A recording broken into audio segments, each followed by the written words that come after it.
And we're back to learning Gimp, and this time I'm going to show you a simple dodge and burn effect. I'm going to use a couple of filters. The values, you have to adjust them according to the photo that you've got. And the process is always the same. Let me copy the original. I'll call it dodge and burn. First step is to use the high pass filter. It should be under enhance. Previous checked.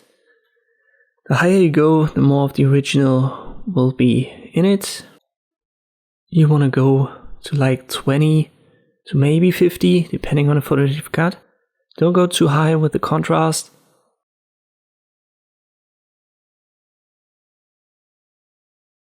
Let me use something like this. Afterwards, you want to desaturate it. So it has to be black and white fully. Then change the blending mode to overlay. You can use other blending modes obviously, but overlay should work on almost every photo. Then blur it a little bit. I use a Gaussian blur. And again, you don't want to go too high. I would go to around 10 and then plus minus 5. This is something that you can try. I go to 11 in my case. And that's already it. Part of this effect is that you're going to lose some details, for example in the eye.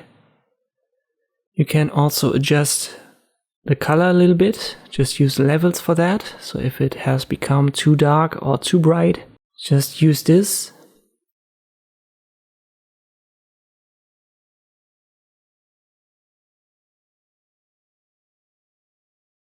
And that should be it for the process.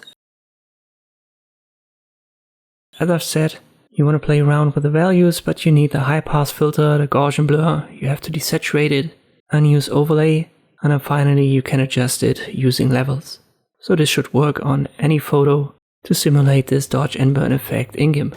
I hope this video was helpful, thank you for watching, and I'll see you next time.